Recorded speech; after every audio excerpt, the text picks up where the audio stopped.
Dunleavin is a bastard. What? Is the judge a bastard, MacLeod?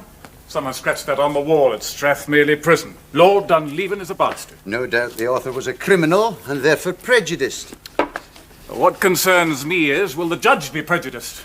Is the boy likely to get a fair trial? Rape and murder, how does one get round that? Mr. Beresford, I wouldn't recommend the sentimental approach in a Scottish court, even if your counsel is a female. Is she any good?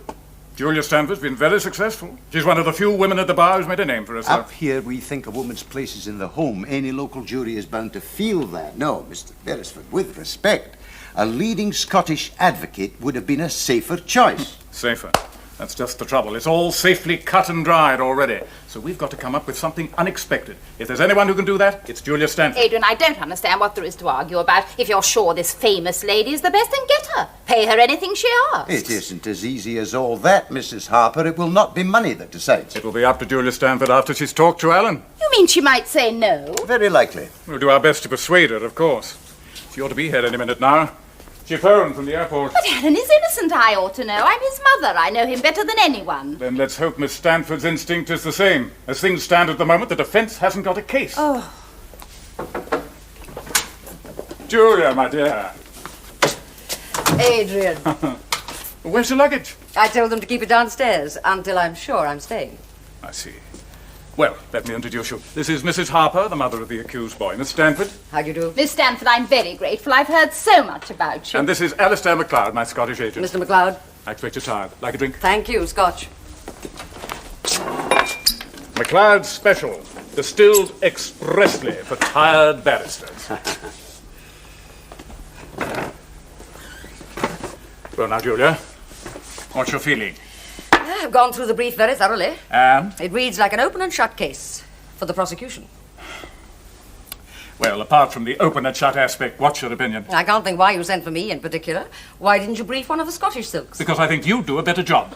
Adrian, you're asking an English woman to go into a Scottish court in opposition to one of their most respected Crown Counsel. Now, do you honestly think I have a chance? That is the question. My personal standing up here is nil. I'd have to appear as a junior. If you can't pull it off, then nobody can. Excuse me, I find all this terribly confusing. Miss Stanford, do I understand that you only take the cases you're certain you can win? No, I don't. And I don't always win, either. What I'm trying to do is give the best possible advice I can in your son's own interest. But it seems to me Coral, that... look, nothing can be finally decided until Miss Stanford's talked to Alan. But he won't talk to anyone, not even to me. That's our problem, Coral. Now, I'd like to talk to Miss Stanford alone, please, before we go and see Alan. Very well. The thing I don't understand is how Miss Stanford can defend Alan at all, unless she really believes that he's innocent. Coral, please. I'll phone you later.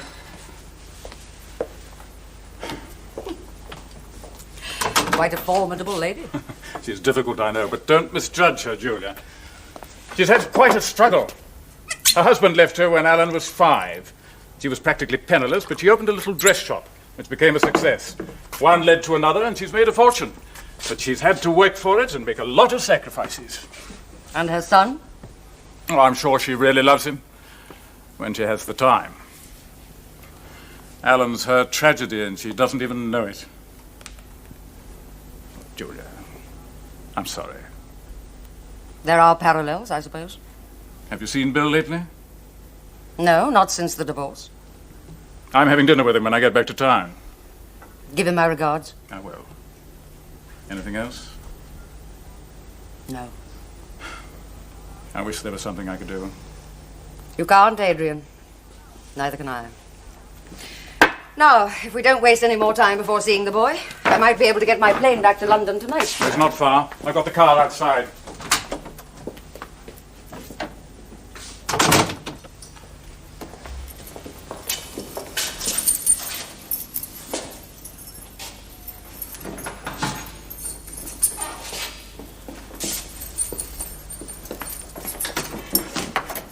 Good afternoon, Alan. Alan, this is Miss Stanford.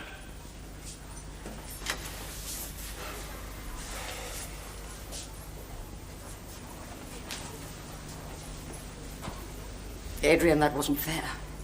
It's pure coincidence. It won't influence me, you know. Sit down, Alan. Miss Stanford has some questions to ask you. I don't want to sit down. I'm not going to answer any more questions. I just want to get it over with. Well, since I've been asked to defend you, we might as well exchange a few words. Look, I don't want to be defended. Just lock me away in my cell and forget about me. Adrian, I'm nearly out of cigarettes. Would you mind? Yes, of course.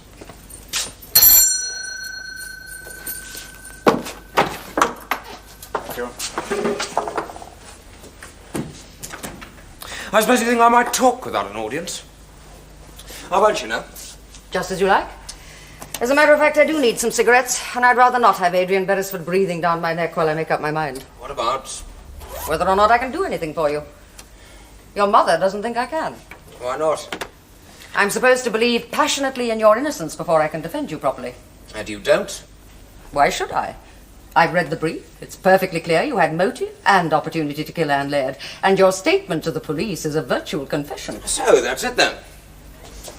I don't envy whoever has to defend you in the end. The best you can go for is a plea and mitigation. But the girl provoked you, behaved badly. Girls do sometimes. Yes, well, Anne didn't. It was meant as a joke. Why are you so sure? Because I knew her better than anyone else. Better than her own father? Yes, of course. I loved her. And she loved you? Yes, she did. So much so that she was going to have a baby, your baby. Yes. Yet this girl who loved you so much and whom you loved went to the police about 10 days before she was killed and accused you of rape. Was that a joke? Her father made her go. But if you loved each other, the rape story couldn't have been true, so why make it up? Look, you don't live in this town. Nosy Parkers, gossips, everybody minding everybody else's business. Anne's father wanted to make it clear that it wasn't her fault, that's all. So he charges you with rape. I can't think of anything better calculated to cause a scandal. The man must be a perfect idiot.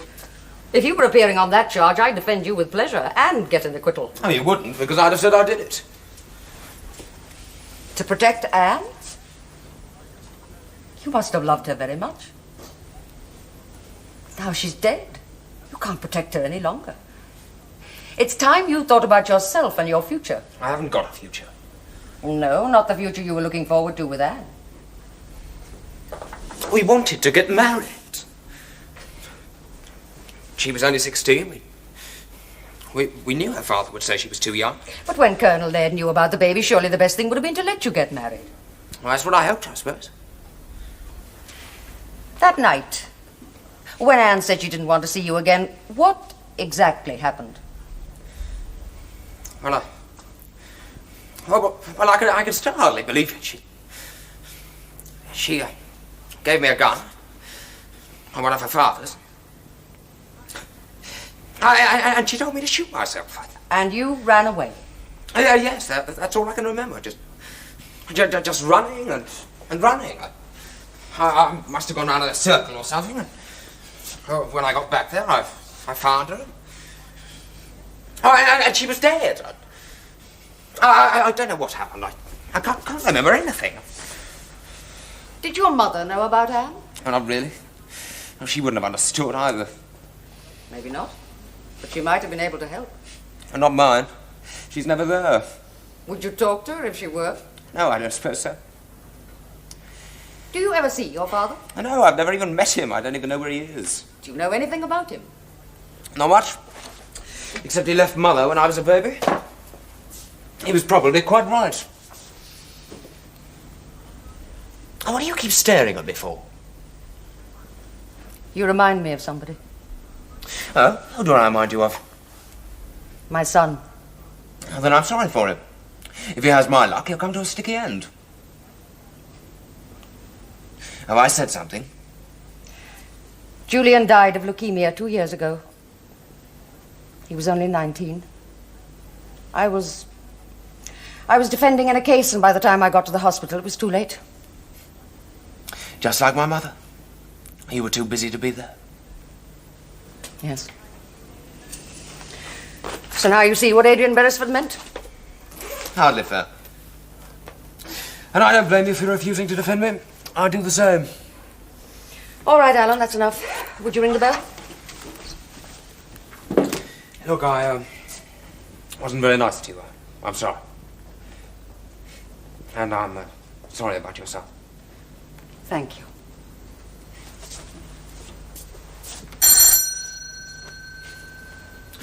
As a leper, I proclaim my unclean presence with a bell. Goodbye. Goodbye. Well, what's the answer? Your remarkable little coincidence didn't have much effect. I'm sorry. And you didn't get anything out of him? Not much. He says he can't remember the most vital things. Do you think he's speaking the truth? Poor little devil. In his state, he's incapable of lying. I'll see him tomorrow at 10 o'clock. Then you'll defend? Yes, Adrian, I will. Not because he reminds me of Julian, but because in spite of the weight of evidence, I simply cannot believe Alan Harper is a murderer.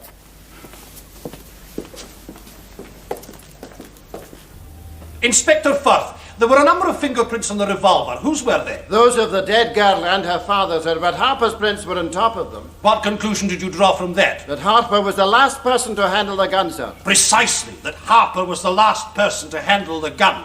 I'm obliged.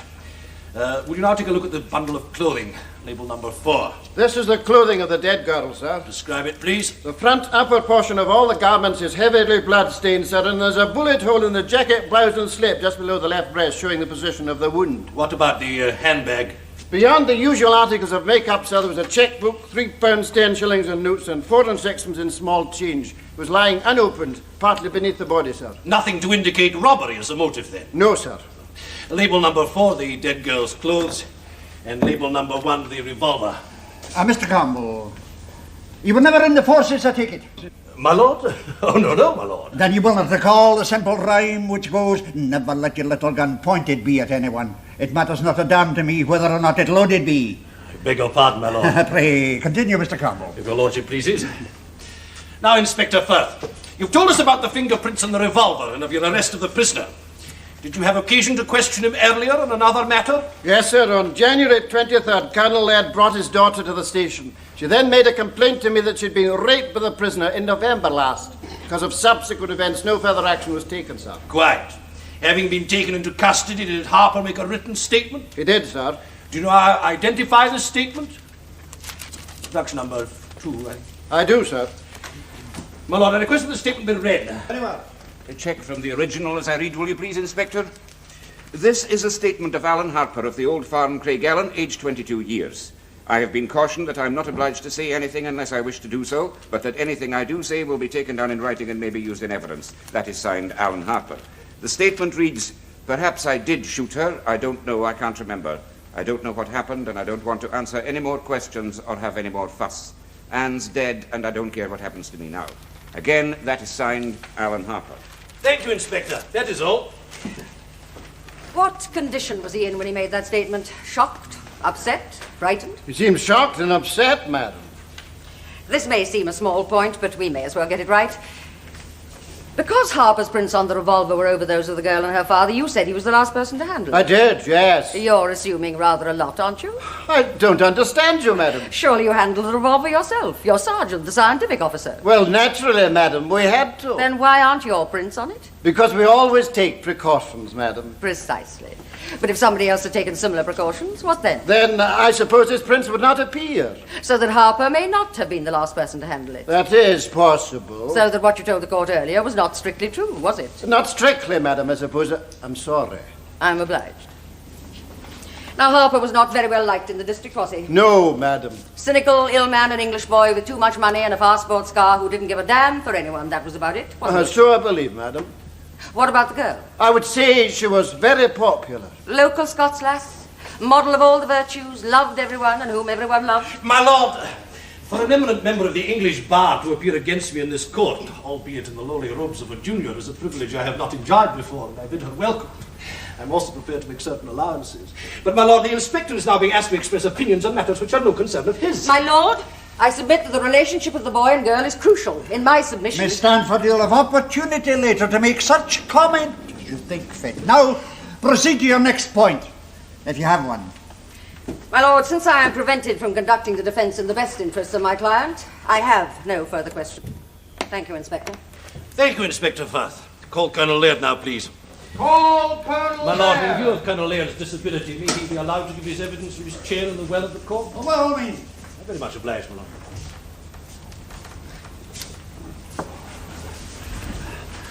raise your right hand and repeat after me. I swear by Almighty God. I swear by Almighty God. And as I shall answer to God at the great day of judgment. And as I shall answer to God at the great day of judgment. That I will tell the truth, the whole truth, and nothing but the truth. That I will tell the truth, the whole truth, and nothing but the truth. Colonel Laird, is your full name Robert Laird, and do you live at Buccleuch House, Woodlands Road, Craigellon? Yes. On February the 7th last, did you attend Afton Bray Mortuary and there identify the body of your daughter Anne? Yes, yes, I did. Label 1, please. Colonel Laird, will you now take a look at this revolver?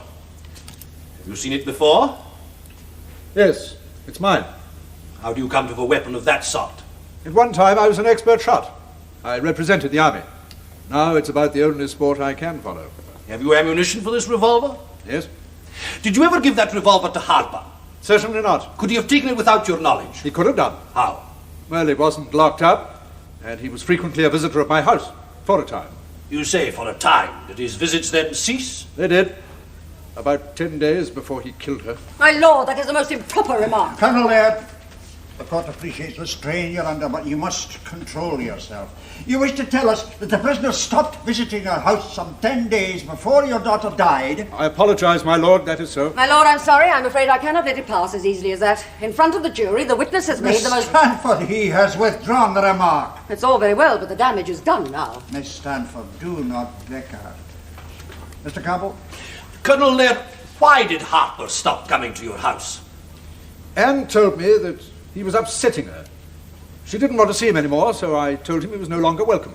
Were you aware then of the real reasons for her distress? No. Later she told me that he'd raped her and that she was pregnant.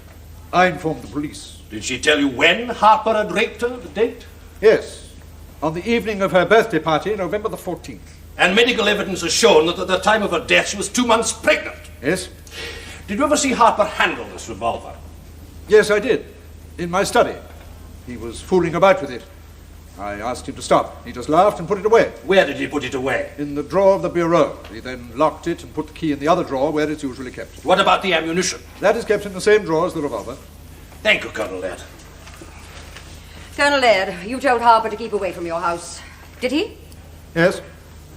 What have you been suggesting, then? That he took the revolver and the ammunition on an earlier visit in case he might later want to shoot your daughter? Of course not. Then what are you suggesting? I'm not suggesting anything. I'm glad to hear it, because that is precisely what my learned friend has been trying to make you do. Oh, nonsense. If you please. But you didn't miss the revolver and the ammunition, did you? No, not until the police told me. Nor do you know that Harper took them. I suppose not. For all you know, anyone other than Harper may have taken them. How did he get hold of them? I am asking the questions, Colonel Laird. Anyone could have taken them. Your own daughter, for instance. Well, I suppose so, yes. Yes, Colonel Laird. Now, Anne was very close to Harper at one time, wasn't she? I thought so. So it must have come as a surprise to you when suddenly she said she didn't want to see him again. Did you ask why? Yes. She told me that he was becoming too possessive, so I asked him not to come round anymore. Was he upset? Yes, he was. How did Anne take it? Oh, she was quite determined. Once she'd made up her mind she was finished, she was finished. She went out to meet him on the night she died. Where were you at the time? At home. And where did you think Anne was? In bed. She went upstairs at about 11 o'clock.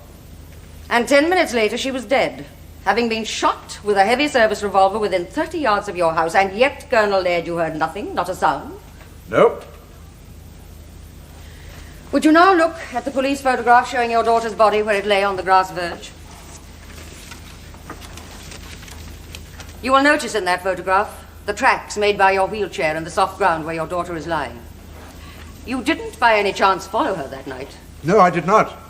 I didn't go out until my friend Major Crookshank told me that he'd found her. Then I wheeled myself out to where she was while he telephoned the police. I couldn't help her. I can't get out of this wheelchair without my crutches. I didn't have them with me. I tried all ways. I couldn't even touch her. Colonel Laird, your wife died in the same car crash that left you as you are now. That was when Anne was 7 years old. So you had to bring her up yourself. Yes? So you were particularly close. Yes, we were. Anne was all I had left. We were very happy together. So she used to confide in you. There were no secrets between you. None. Then why did she wait nearly 2 months before telling you she'd been raped? Well, I suppose she was frightened and ashamed. Frightened of you? Of course not. Ashamed of herself, then? Well, why should she be? It wasn't her fault. Nevertheless, she continued to associate closely with Harper until 10 days before her death. Well, she was fond of him. She didn't want to get him into trouble. But you've already told us that she wanted to be rid of him, that she was tired of him, and she certainly did get him into trouble. Yes, well, I insisted when I found out what had happened. 2 months after this so-called rape? No, Colonel Laird. This boy is accused of murdering your daughter. The motive, the only motive put forward by the Crown, is that she had accused him of raping her. But from what you've just told me, the question of rape doesn't arise, does it? Yes, it does. If Anne said so, then it was so. Colonel Laird, I put it to you that Anne was never raped by Harper. On the contrary, this was an act of love between them, of love initiated by her. No. I further suggest that far from confiding in you, she was ashamed to do so. And when her pregnancy became certain, she invented this story to protect herself from your anger. That isn't true. And could it be that you were jealous? Jealous of your daughter and her relationship with this boy? Certainly not. That idea is grotesque. Is it? Study the Barretts of Wimpole Street and the unhealthy relationship in that unhappy family. That is a disgusting suggestion. You have no right to make such a... My lord, I must protest most strongly. I've finished. Thank you, Colonel Laird. Colonel Laird, for some reason best known to herself, my learned friend from the south has chosen to ignore the proprieties usually observed in a Scottish court and to assume that attack is the best means of defence, even where no defence exists. No more comment, Mr. Campbell, please. However, so that there should be no doubt left in the minds of the jury as to the real truth, is there any substance in the suggestions put to you? Of course not. None at all. Thank you, Colonel Laird. Call Valerie Gowan, please. Call Valerie Gowan. Valerie Gowan.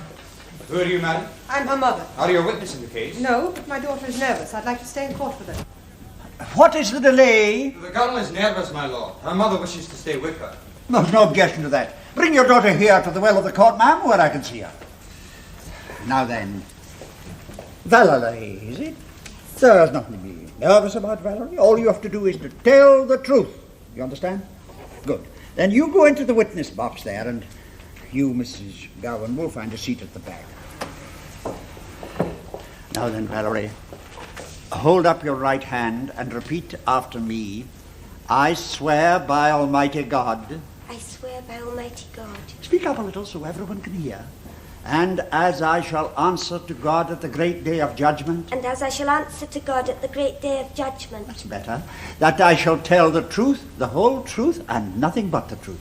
That I shall tell the truth, the whole truth, and nothing but the truth. Gently, Mr. Campbell. My lord, of course. Valerie, how old are you? 16 and a half. 16 and a half.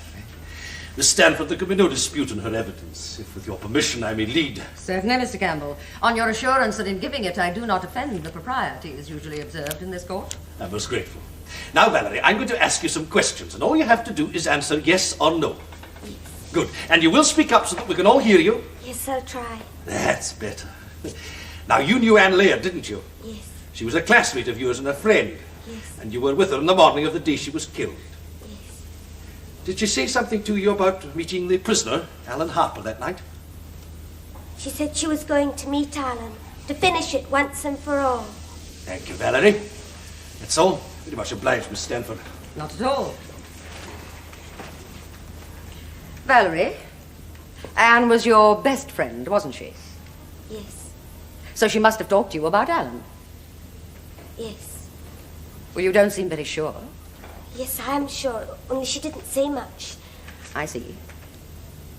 What sort of girl was Anne? Tell me, please. She was all right. All right? Is that all you can say about her, that she was all right?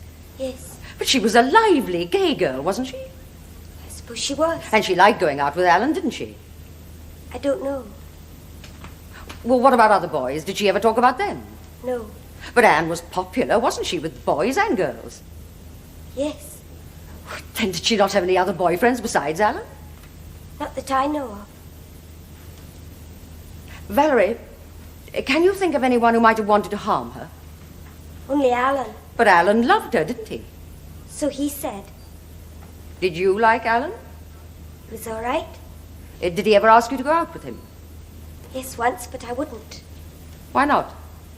wouldn't have been right. Valerie, what did you talk about, you and Anne, when you were alone together? Lots of things. What? School? Clothes? Makeup? Yes. What else? Records, cinema, television, that sort of thing. Boys? Sex? No, But you know about sex, don't you? we didn't talk about such things. Valerie, you must listen to me very carefully. I want to be quite sure you understand. Now, Anne was your best friend, yet you never discussed boys or sex. She hardly ever talked to you about Alan. She never told you she was going to say he'd raped her, and she never told you she was going to have a baby. Is that what you expect us to believe? Yes, it is.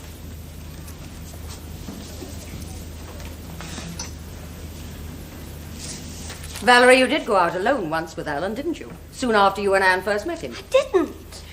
Valerie, why aren't you telling me the truth? I am. Just now you swore a solemn oath before God to tell the truth, the whole truth, and nothing but the truth, didn't you? Yes. But it doesn't mean a thing to you. You don't care what happens to Alan, do you? Not so long as you can protect yourself. I'm not protecting myself. Then who are you protecting? No one. Even now you are still lying, aren't you? I'm not. Stop it, leave it alone.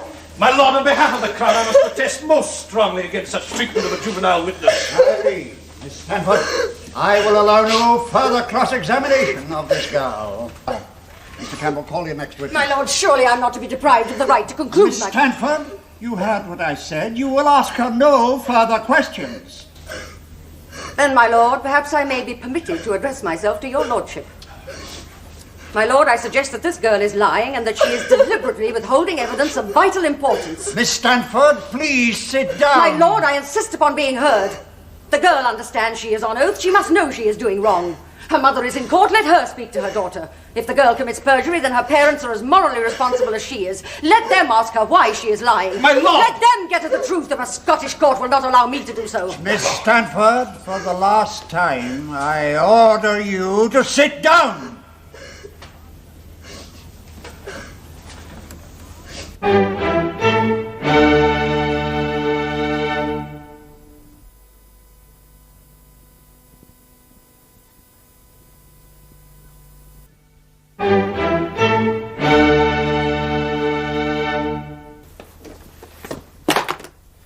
Ran it very close just now. One more word and I think the judge would have had the gown off you. Dunleavin abused his authority. He must have seen the girl was holding something back. I dare say Campbell's pleased enough. Alistair, we've got to get Valerie Gowan back in the box. Where's Adrian? Soothing that Mrs. Harper. She thinks we're not giving value for money. Damn the woman. What does she want? A ticket with not guilty on one side and a wait on the other? I've got Coral settled. Now, what are we going to do about Valerie Gowan? She's scared of something. Or lying about something, and I'm scared Dunleavin's going to make us miss it. Alistair, what's the Gowan family like? The father's a solicitor. Highly respectable. Do you know him? Only by repute. It's a pity he wasn't in court. He should have been. He might have had his eyes opened. Well, the mother was there. She must be telling her husband what went on this very minute. I should hope so. Right. Then that's the way to get past Dunleavin. Alistair, will you get Gowan on the phone? But what in the world am I going to say to the man? Tell him his daughter is perverting the course of justice. I wouldn't dare. Julia, it's too tricky. Tricky be damned. Bend your ethics for once. If we don't get Valerie Gowan back in the box before Campbell closes his case, we haven't a hope in hell. I'll try. I don't like it one little bit. I only hope you're right. Well, we really are clutching at straws, aren't we? Adrian, if we could get the answers to 3 questions... No, 4. What questions? We might be getting somewhere. 1. Why is Valerie Gowan scared? 2. Is she lying? 3. Why was Alan Harper accused of rape? And 4. Who really shot that girl? Well, come in, Alan. I'll see you later. You look tired. Sit down. Alan, I have some questions to ask you. How well do you know Valerie Gowan? Well, not very well. I never liked her and she never liked me. Why didn't you like her? Oh, I don't know. She was always whispering, having private jokes with her. And I think she resented me. Why was she lying this morning? Well, I suppose she was frightened. Of the court? No. In case you asked her something nasty. What, for instance? Oh, sex, of course. Oh, and she said she didn't talk about it with Anne. Well, that was rich. Why lie about it? Oh, playing the wee innocent in front of Mummy. Sex is dirty, it makes Valerie blush, all that kind of jazz. Does sex make Valerie blush? Not so you'd notice. Alan, you've had intercourse with Valerie, haven't you? Yes, it was before I fell in love with her. Well, I never slept with Valerie afterwards. I see. That explains a lot. You know, Alan, it would help a great deal if you could remember more of what you did after you took the gun from Anne. I'm sorry. Somehow I have to explain your loss of memory to the court. Look, it's a waste of time. They're going to find me guilty anyway. Don't talk like that. Well, I don't care, you know. Honestly. Alan, will you stop this? It would be bad enough coming from anybody but a boy of your age with your whole life in front of you. It's weak, unhealthy, and gutless. Oh, it must be nice to be so self-sufficient. I'm not. I've tried. I'm being sorry for yourself. That doesn't work either. And do you ever feel sorry for yourself? It's a luxury I allow myself occasionally. Oh, it's one my mother allows herself most of the time. What a struggle it's all been. What a beast my father was. What a nuisance I am. And what a burden the business is. It's pathological, really. She's surrounded by people who work for her. She pays them to. So what's she got to worry about? She takes the responsibility. Like you do. That's not a true parallel. You know, as long as I can remember, she's never been there when I've wanted her. Never time for anything. And when she's at home, nobody ever comes near. Except to her stupid parties. Not even her boyfriends. Why not? Well, they're business expenses. Brush 'em under the hotel carpet. A bed and breakfast for 2, please, and charge it to the company. And she still thinks I don't know. Do you know what I think's going to happen to my mother? I think she's going to go on and on working because she can't stop. And then one day she'll wake up. Quite dead. Just a wealthy, redundant old tart. With nothing to do and lonely as hell. You think that's me too? Well, I'm never likely to be all that wealthy. And I don't see myself as a tart, redundant or otherwise. But you could be lonely. For that, one doesn't have to be old, does one? Julia, Yeah? I'm sorry to interrupt, but Gowan's left for his branch office on Strathray. He's on the road somewhere. Well, what about the girl and her mother? Not a sign. They could be having lunch somewhere or be on their way home. Well, how soon can you contact Gowan? Not before 2:30, and then he's got to talk to the girl and get her here if he And will. how long will all that take? I need every minute I can get. Adrian? How many Crown witnesses are there left? 5. 2 short, 3 purely formal. Say, 20 minutes normal working? Oh, barely. All right, Alistair. At the risk of being disbarred, I'll guarantee you 90. Right. Only for God's sake, find Gowan. You just can't win, can you? Call Mr. Miller, please. Call Mr. Miller. Miss Stanford, My lord? it's become increasingly obvious that for some reason best known to yourself, you're deliberately wasting the court's time. My lord, I'm afraid I don't understand. You understand me perfectly. Since 2 o'clock, you've spent, by my reckoning, no less than 1 hour and a quarter in cross-examining 3 purely formal witnesses whom any competent junior could have dealt with in as many minutes. Am I to infer that your lordship considers me an incompetent junior? That, Miss Stanford, is a matter for you. My lord, I must ask to be allowed to handle my case as I see fit. Certainly, provided that what you see fit is what I see fit. But I will tolerate no more of these delaying tactics. You will confine your questions to the point at issue. Is that clear? Quite clear, my lord. Thank Very well, and so you do. Mr. Campbell. Mr. Miller, please go into the box.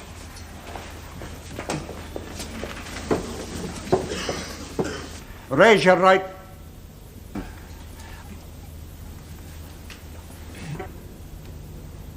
Raise your right hand and repeat after me. I swear by Almighty God. I swear by Almighty God. And as I shall answer to God at the great day of judgment. And as I shall answer to God at the great day of judgment. I will tell the truth, the whole truth, and nothing but the truth. I will tell the truth, the whole truth, and nothing but the truth.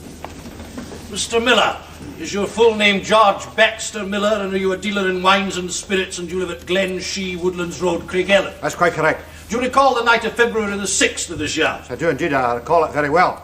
That was the night of our society's annual dinner. I belong to the Vintners, you know, and we have a wee get-together once a year. Well, a simple yes or no will suffice. I thought that's what I was doing, telling you how I was sure it was February the 6th. At what time did you retire to bed that night? Oh, a bit after 11, I suppose. Hey, you want it as close as possible? Within the limits of human fallibility, Mr. Miller. Well, now, let me think. We get back about 20 minutes to 11. We left the dinner early. Wife wasn't feeling too well. She'd... well, after all, it's a vintner's dinner. Anyway, I put her to bed. A simple answer. I'm working it out for you. Say 11:15. No, it's a bit more than that. Say 11:20. No. Say 11:15. Mr. Miller, counsel asked you for simple answers. That means a straight yes or no, where no qualification is necessary, and a short reply where it is. Do you consider you're given simple answers? Yes, my lord. Then take it from me, you're not. I see, my lord, I was only... Mr. Campbell. Mr. Miller, very briefly, please. Before retiring, what did you do? I gave the wife a blue powder. You gave your wife the blue powder, and then? She passed out stone cold. And then? I wound up the clock. What time was the clock showing? 10 to 11. Having wound up the clock, what did you do? Set the alarm for 6:30. And then? I had my bath. Ah, you had your bath. Yeah. And while you were having your bath, did anything unusual happen? I thought I heard a shot. What do you mean you thought you heard a shot? Either you heard it or you didn't hear it. I heard a crack and I thought it was a shot. What made you think it was a shot? My lord, I was with girls all through the war. I've had enough shots to last me for a lifetime. I know a shot when I hear one. Why didn't you say so before? Why do you say you thought you had a shot? Because my ears were full of soap. I had to think to make sure. And when you made sure, what did you do? Do nothing. You just sat in your bath thinking. No, I just sat still listening. If you splash about, you can't hear anything. I would have thought anybody could see that, eh? And what were you listening for? More shots. And did you hear any more? No, that was what was so funny. Funny? Why was it funny? Well, I'm used to the Colonel. Colonel Laird, that is, practising with his revolver. But it's usually a whole series of shots. And is he in the habit of practising at 11 o'clock at night? Oh, no. Would never disturb the neighbourhood after dark, especially on the Sabbath. Well, since you didn't think it was the Colonel, what did you think? Rabbits. What did you say? The woods are lifting with rabbits, my lord. I'd seen some tinkers earlier in the day, and I thought maybe they were getting themselves a dinner. Of a single rabbit? And they're big rabbits. Did you hear anything else? Yes, I did. In maybe about half a minute, I thought I heard footsteps running. One of the larger rabbits, no doubt. Did you connect in your mind the shot with the footsteps? Of course. It was as if someone had fired and then run away. Someone fired and then ran away. Approximately what time was it you heard the shot? Well, I got out of the bath and I dried myself and I put my pyjamas on. Mr. Miller, is there no happy medium? 11:10, my lord. Thank you, Mr. Miller. Thank you, Mr. Miller. Not at all. Miss Stanford, I demand both you and the witness of my earlier warning. It is still clearly in my mind, my lord. Mr. Miller, I am sure, was only anxious to assist the court, as indeed was I. That was my intention, yes. Alas, Mr. Miller, we are both misunderstood. This shot, when you heard it, you took no action beyond sitting and listening in your bath? Oh, yes, I did. When I got out of my bath, I looked out the bedroom window. What did you see? Nothing. Well, what did you do then? I went to bed. I had to get up early, you see. I see. Mr. Miller, your house is about twice as far from the road as Colonel Laird's, is it not? A bit less than twice. You have trees, too, whereas Colonel Laird has an open lawn running down to his road frontage. That's right. Very fine lawn it is, too. Is your hearing acute, Mr. Miller? I'm not deaf. And sitting splashing in your bath with your ears full of soap, you still heard this shot? Yes, I did. Yet Colonel Laird, whose house is twice as near, whose fine lawn is devoid of trees masking it, and who presumably had no soap in his ears, he didn't hear a thing. Well, I can't help that. Nor has anyone else come forward to say they heard a shot, although there are several houses no further away than yours. If Colonel Laird and the others didn't hear the shot, then they must be either deaf or daft. Thank you, Mr. Miller. Thank you, Mr. Miller. Call Major Cruikshank, please. Call Major Cruikshank. This is my last witness, my lord. Thank you, Mr. Campbell. This way, please.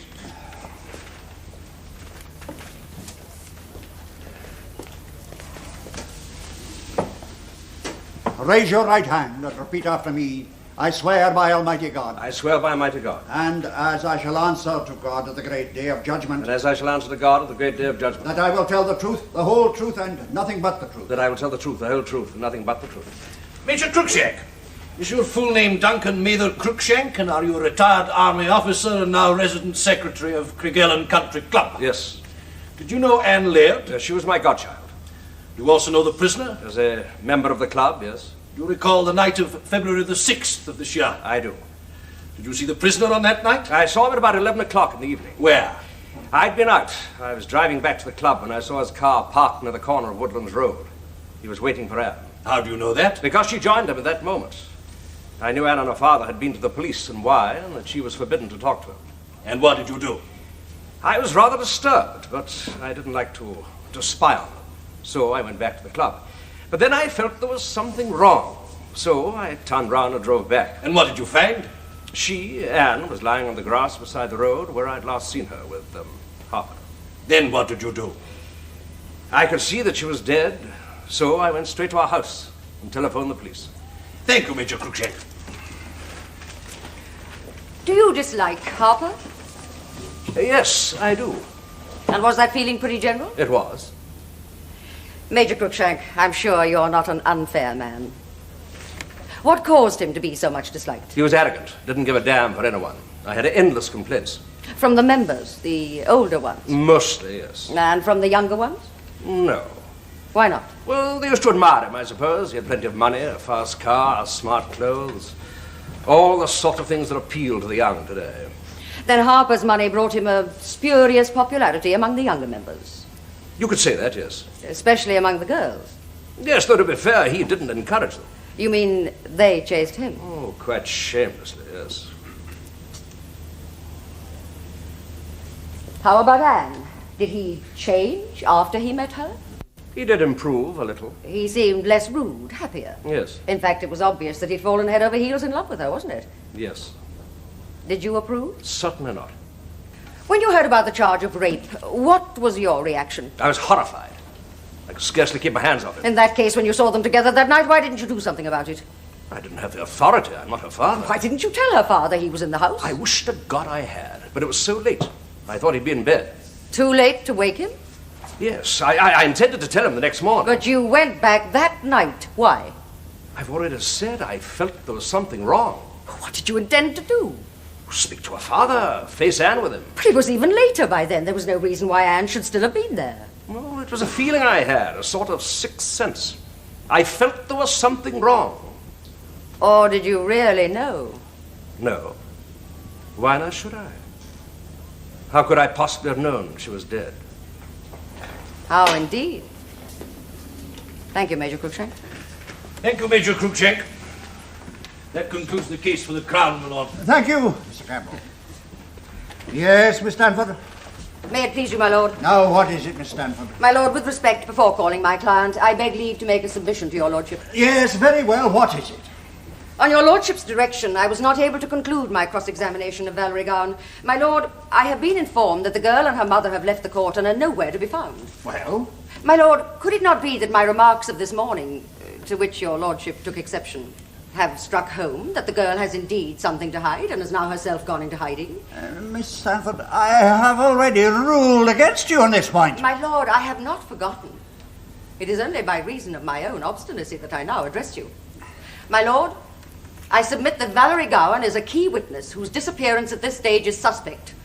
I formally ask your lordship to order a search to be made for her and the case to stand adjourned. Miss Stanford, your obstinacy does you no credit. You are permitted to think the same of mine. I rule against you a second time. So be it, my lord. Harper, will you go into the witness box, please?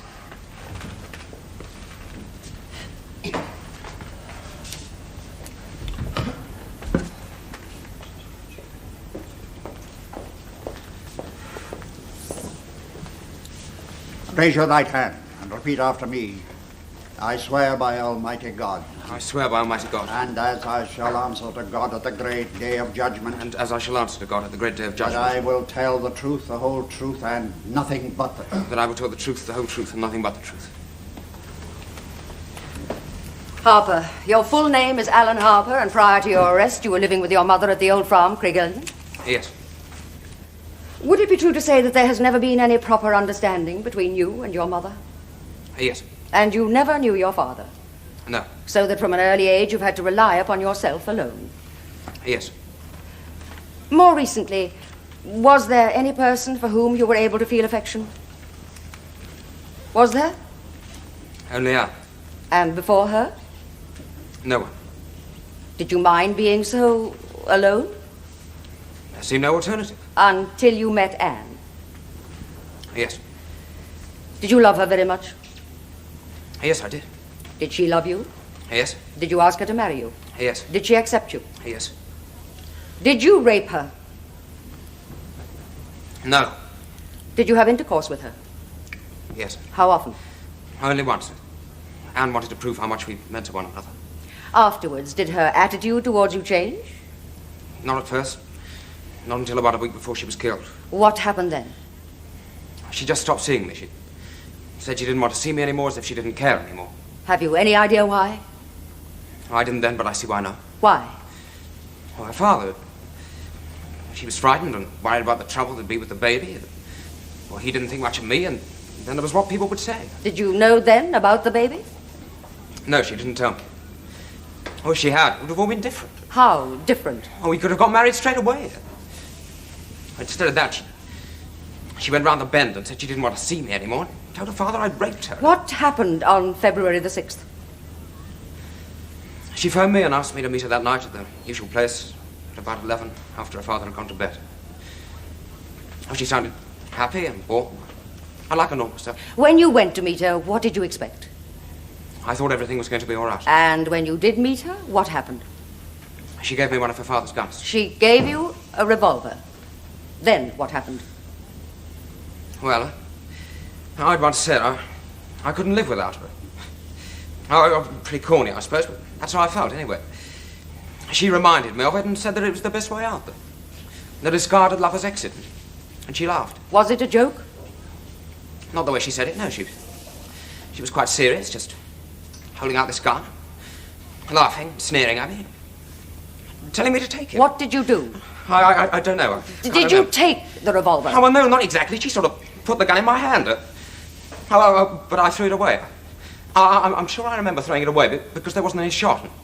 Well, if there wasn't any shot, I couldn't have shot her, could I? What did she do? She just stood there, laughing, and she called me a coward. Well, I couldn't understand it. It wasn't like her anymore. She was such a bitch. What did you do then? I ran away. Oh, it was all so stupid. I thought she must have been playing some sort of game. Where did you go? Oh, look, I don't know. I can't remember. I just ran into the woods, somewhere, anywhere. Then after a bit, I suppose I calmed down, and I thought I'd go back and try and talk to her. It was so stupid. I thought she must have been playing some sort of game. Alan, when you got back there, what did you see? It was horrible. Anne was lying there on the ground, and there was blood all over. Did you ever form any intent to kill her? No, I loved her. If you had thought there was any chance of her being in any way injured, would you have ever agreed to meet her that night? No, I loved her. Thank you.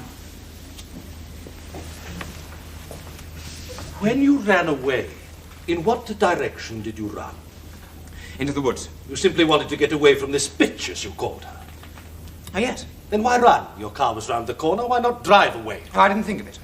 I didn't even think what I was doing. But you could think sufficiently to go back and talk to her, couldn't you? Oh, yes. Well, that was later, because I couldn't believe she meant what she'd said. But a moment ago you said she was serious. She meant it. I meant she wasn't joking. It's difficult to explain. Perhaps I can help. Perhaps you never ran away at all that night. Oh, yes, I did. When? Before you shot her or after? I didn't shoot her. Didn't you? But you keep saying you don't remember. In your statement to the police, you admit you could have killed her. Why did you say that? I was sick of answering questions. I didn't know what I was saying. They just kept on and on me. Did they? We have heard a great deal about this love of yours for Anne Laird. But you never really loved her at all, did you? Oh, yes, I did. Well, how could you have done? On your own admission, you left her there bleeding and injured on the roadside. Oh, there was nothing I could do. She was dead. How do you know? Why, I just knew. I was sure she was. Why? Because you had already made sure she was? Oh, no. Then how? Well, she looked dead. The moon may look as if it's made of green cheese, but common sense tells us it is probably not. Oh, yes, I know. Didn't your common sense tell you that although Anne Laird looked dead, there was nevertheless a possibility, however remote, that she was still living? It was you say you loved her. Surely your first reaction would be to run for help, a doctor, an ambulance, the police, but you did none of these things. Oh, well, no, I was frightened. It was all so horrible, I didn't even think. Think about what? How you could get away with it, where you could run to, where to hide? No! Why didn't you tell the police? Oh, I did. 2 hours later, after you'd been picked up. I was going to the police. 2 hours after the murder, up on the hills, going in the opposite direction. Oh, you're just twisting everything I say now. When this girl threw you over, you set out to revenge yourself. No. You stole that revolver intending to shoot her. And you got her to meet you that night so that you could kill her. I didn't. I told you the truth. For God's sake, You believe killed me. Anne Laird. No, I don't know. I don't know anything anymore. Answer me. Who does?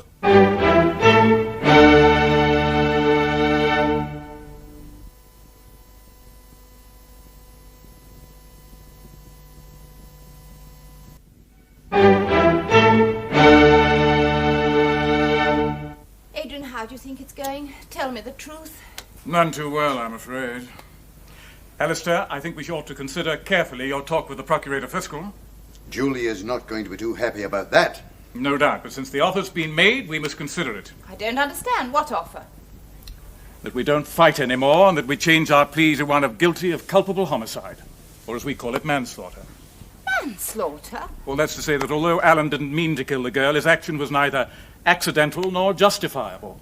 The sentence would be 5 years, perhaps less. 5 years in prison for a crime he didn't commit. Well, that's the problem. Or do we go on with our plea of not guilty and risk a life sentence if we lose? Thank God for a hot bath. Alistair, do your spies know where we are? They do. I've a lad in each of Gowan's offices, my secretary waiting on his doorstep. All on overtime? Unfortunately. Then you better charge it to Dunleavon. I think I'll give Gowan's home number a ring just the same. Thank you, Adrian. I need that. Well, now, what's the interim analysis? It's a great pity the boy didn't stand up to Campbell. It did us terrible harm. You mean he's as good as admitted that he killed the girl? But he didn't. We know he didn't. Unfortunately, the jury does not. How is he now? I talked to him. He's calmed down. That was my fault, largely. I should have prepared him better. They're still not answering.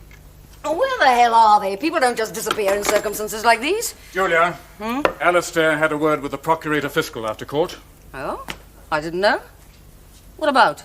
He suggested that even at this late stage, if we put in a plea of culpable homicide, he'd accept it. Are you suggesting that we should? I think we should consider it. And I agree. Why? Look, Julia, suppose we don't find this backdoor approach to the Gowan girl. Or suppose you can't cross-examine anyway because of Dunleavon. You're being very faint-hearted, aren't you? The girl can be made Now, to just talk. wait a minute and listen. Or suppose, alternatively, that we do get hold of Valerie Gowan and break her, and then find she has nothing of value to offer, that whatever it is she's hiding is quite useless to us. Wouldn't it be safer to cut our losses and plead guilty to the lesser charge? I agree. But he's not guilty. Well, that's what I said. Alistair, do you believe the boy killed Anne Laird? All I know is he practically admitted it in open court. And isn't that how the jury will see it? Never mind the jury for the moment. Adrian, what about you? No, I don't believe he killed her. Then someone else did. But we can't prove it. Why not? Somebody must be Coral, lying. please. Adrian, even as things stand, we can get a verdict of culpable homicide. If we couldn't, the Crown would never have offered to accept the plea. Even if Valerie Gowan's no use, she may still give us a lead. Why give up now and forego a possible acquittal? Well, based on what? I mean, what new evidence have we to swing a jury? What possible doubt can we create? I don't know until I get at that girl. Precisely. That's why it's too risky. In my opinion, it's a risk worth taking.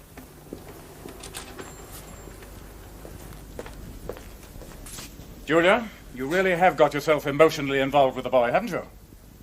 Isn't that what you wanted in the first place?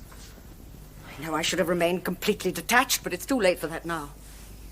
I'm sorry, Julia. I agree it's my fault, but I know you'll do your best in all the circumstances. And just what are those circumstances?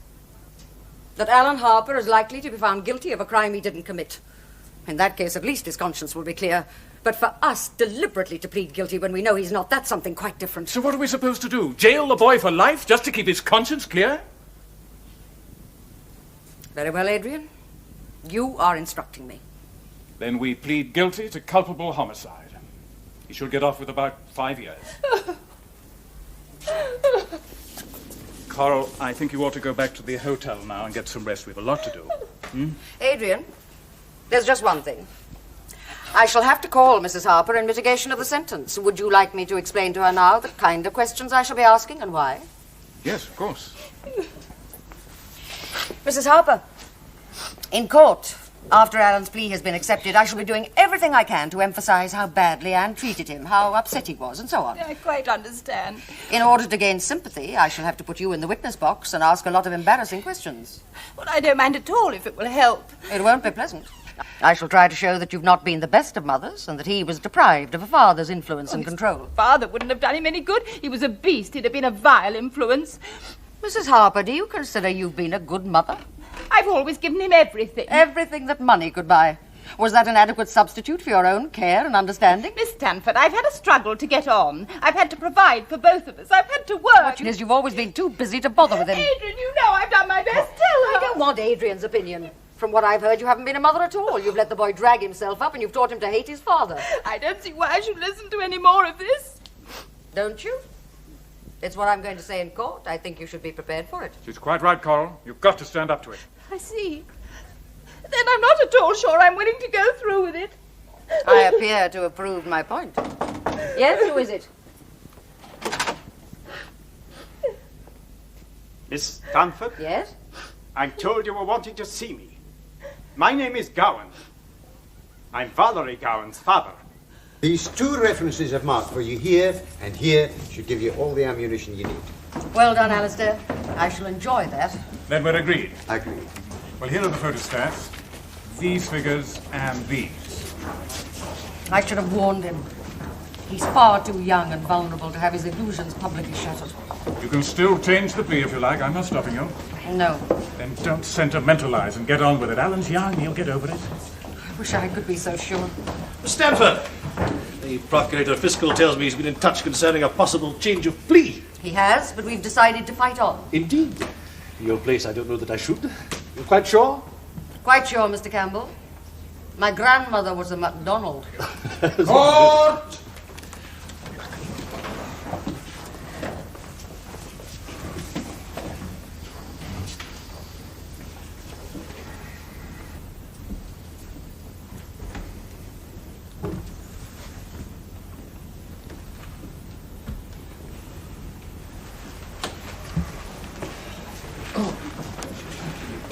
Miss Stanford, My lord?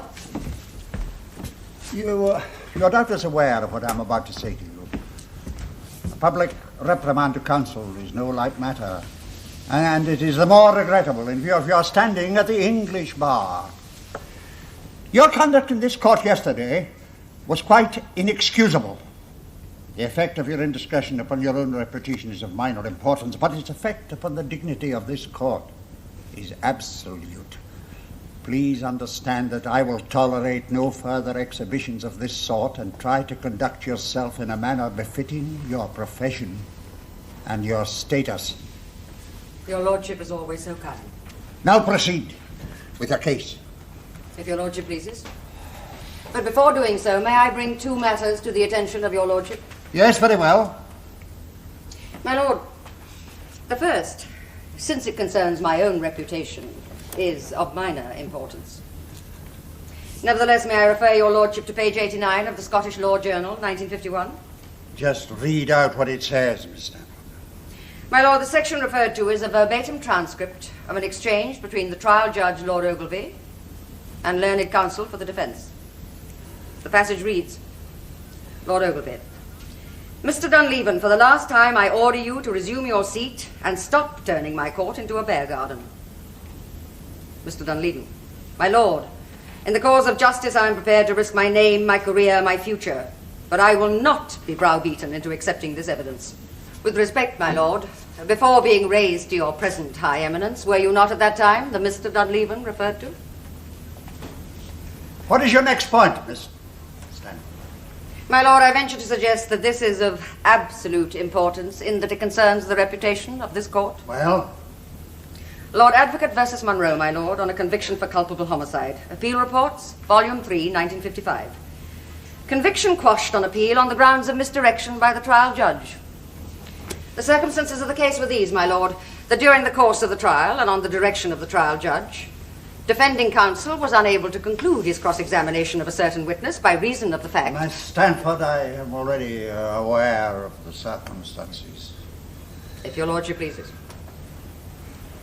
Mr. Campbell, you will recall the girl Valerie Gowan. If your lordship pleases, in view Mr. of the Campbell, you heard what I said. Recall her. Call Valerie Gowan, please. Call Valerie Gowan. My lord, I would ask that her parents be permitted to remain in court with her. Oh, very well. Valerie, you have already taken the oath. Yes. But yesterday you didn't tell us the truth, did you? Please say so out loud. No, I didn't. Would you now tell us the truth exactly as you told your father last night in front of me and this gentleman? Yes. You knew Anne was going to have a baby, didn't you?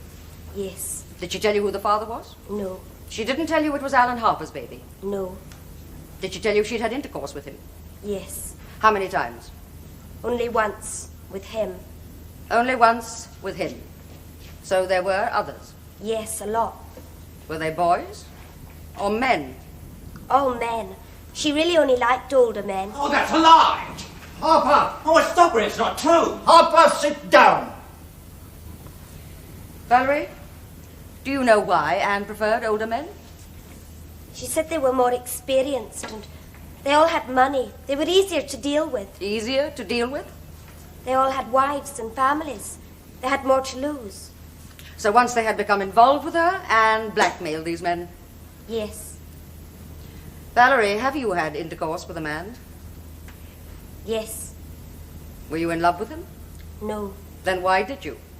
Anne dared me. If Anne only liked older men, why did she bother with Alan? To annoy the other girls at school. Anyway, Alan had money and he was easy. Easy? How do you mean easy? He was crazy about her. All the other girls dripped over him. But Anne played it cool. In the end, she hooked him. So it was all just a game to her. She didn't care if Alan got hurt or not. No, she used to laugh about it. These other men, did they all give her money? Yes, of course. What did you do with it? Did she spend a lot?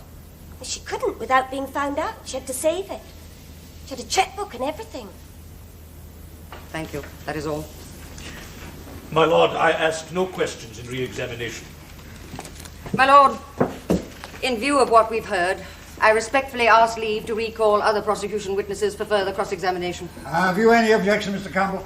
My lord, none, if thereby the cause of justice is served. Isn't that why we are here, Mr. Campbell? Yes, very well. Major Cruikshank, please. Call Major Cruikshank.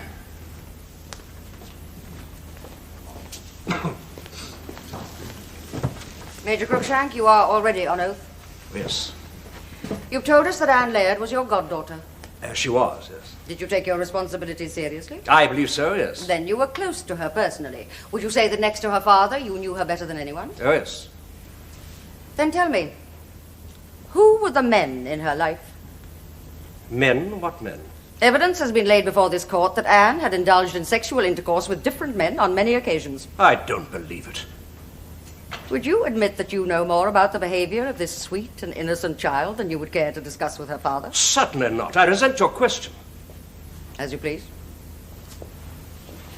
Major Cruikshank, at what stage did your relationship with the girl change from that of godfather to that of lover? Well, Major Cruikshank? There was never anything like that. Did you ever give her money? Well, sometimes, yes. How much? Shillings? Pounds? Well, a few pounds. £5? £10? I suppose so. Never more? Considerably more? No. I see. Then would you please look at these documents? Look at them. Those checks are your checks, aren't they? You gave her all that money, didn't you? Yes. It is my duty to warn you that you are not obliged to say anything that might incriminate yourself. Would you tell the court how you came to give her all that money, or would you rather I called witnesses? I'll tell you myself. Thank you. My lord, the documents can be proved in due course. However, the witness has identified them, so I see no reason why they should not be admitted in evidence. They will be productions 5, 6, and 7, my lord. Let me have that. As your lordship will see, they are certified copies of the bank statements of Anne Laird and Major Cruikshank. They show 4 entries of particular interest. One of £25, 2 of £50, one of £75. The cheques, payable to cash and signed by Major Cruikshank, were paid by Anne Laird into her own account. Now, Major Cruikshank, perhaps you will answer my previous question. When did you first become her lover? About a year ago. Oh, I don't believe it. Oh, it's a lie. Harper, be silent. I shall not warn you again. Oh, go on. Go on. If your lordship pleases. Will you please tell us how this affair began? Well, Anne was always a physically attractive child. More advanced for her years. She knew somehow. She used to provoke me deliberately. I was there one day, and she came and sat on my knee. Were you alone? Oh, no, her father was in the room. We were watching television. So she sat on your knee. Did you enjoy that? But it was very embarrassing. She put her arms around me. I thought she wanted to whisper something. She kissed my ear. What is so singular about that? It was the way she did it with her tongue. Sexually? Oh, yes. So what did you do? Well, I didn't want to make a fuss. Eventually, I got free and left. You didn't tell her father? I felt I couldn't. I thought I could deal with it myself. And did you? I tried, but she just laughed. And said she knew I liked it. And that if I told her father, she'd say I'd started it. But that wouldn't have been true. Oh, of course not. But knowing Anne, she'd have told such a convincing story, her father would have believed it. What happened after that? She told me her father would be out late. She asked me to go back to the house. And you went? She blackmailed me into it. Child of that age? Child? She wasn't a child. She was a precocious young woman. But you couldn't resist her, could you? No. One moment. Is the young man all right? Go on. Thank you, my lord. So this girl achieved complete domination over you. Sex, blackmail, money. Yes, it was mostly money she wanted, though. You probably weren't the only one. Were there other men in her life? Oh, yes. Do you know any of them personally? I can't tell you about that. Well, I shall not press you further on that point. Anne Laird was, in fact, a vicious, blackmailing young harlot without conscience or scruple. Yes, she was. She wasn't. It's not true. Now, why do you have to go on dragging out these lies? The common pattern of blackmail is this. There comes a time when the victim is no longer able or willing to pay. The wise man then does what he should have done in the first place. He goes to the police. The foolish one has two choices. To destroy himself or the blackmailer.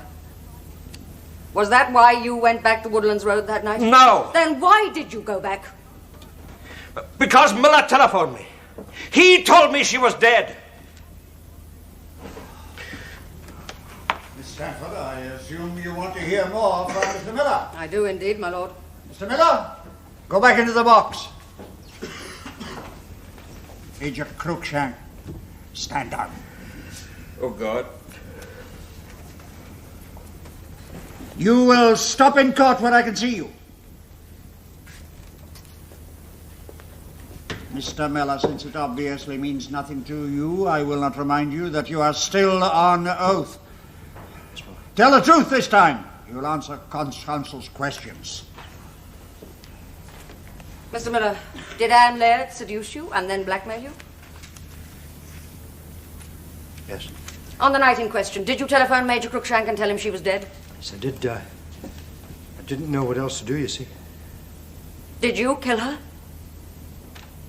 For God's sake, no! You had ample motive and the opportunity. I was in my bath. I had the shot. When I got down there, she was lying on the verge. How? Like this? Look at the photograph. Is that how you found her? More or less. Not more or less, exactly. It wasn't. The handbag wasn't like that. It had come open and things were lying on the ground. What made you notice the handbag particularly? I picked it up. She had some letters of mine. I thought they might be in it. Were they? No. What things were lying about? I didn't notice. Just woman's things. I pushed them back in. Let me have the handbag, please.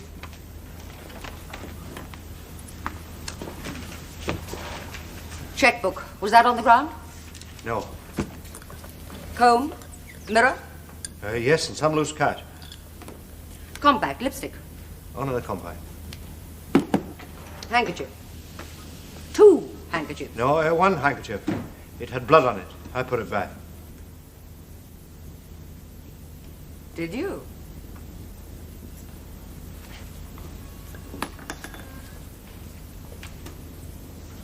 My lord, may I ask Colonel Laird to identify these? By all means. Colonel Laird, do both those handkerchiefs belong to your daughter? This one, the one with A on it? The clean one, in fact. Yes. Now, please look at the other handkerchief. It is stained not with blood, as Mr. Miller thought, but with lipstick. Did you ever see Anne use such a colour? No. My lord, I ask leave to question Valerie Gowan once again. Valerie Gowan, go back into the witness box. Mr. Miller, stand down.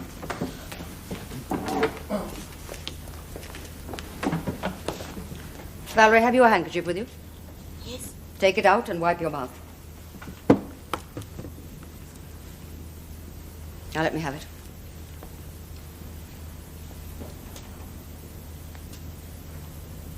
They're both the same, aren't they? They're both your handkerchiefs with your lipstick on them. Yes. Then how did this one come to be lying beside Anne's body? I lent it to her earlier. A dirty handkerchief when she already had a clean one? It was in the morning. Well, if you lent her yours, you didn't have a handkerchief. I had another. Do you always carry 2 handkerchiefs? Sometimes. Let me see your second one. I haven't got one today. You didn't have a second one that day either. You only had 1 handkerchief. This one. I ask you once again, how did it come to be lying beside Anne's body? I don't know. I suppose it fell out of her bag. Did it? Let's try with my handbag, shall we?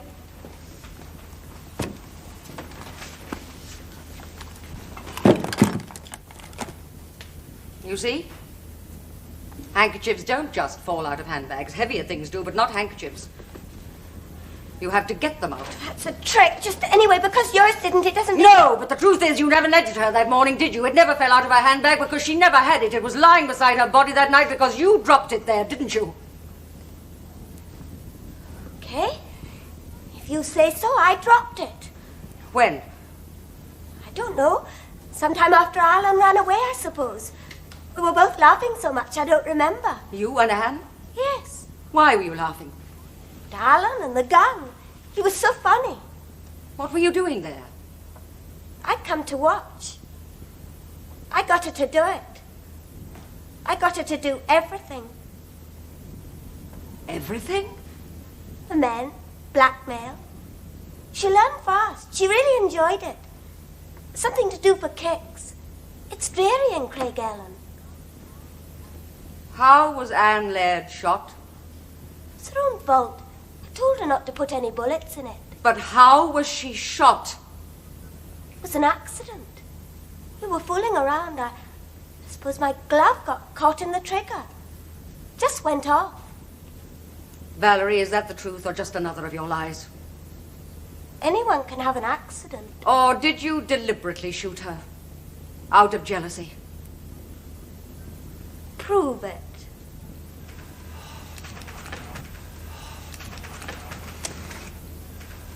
Go back to your seat.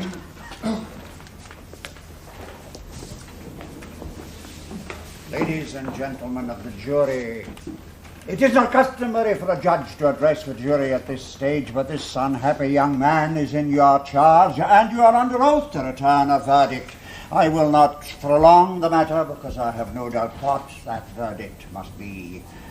Insofar as the last witness, Valerie Gowan, is concerned, the attention of the Procurator Fiscal will be drawn to her evidence and admitted perjury. You will now retire and consider your verdict.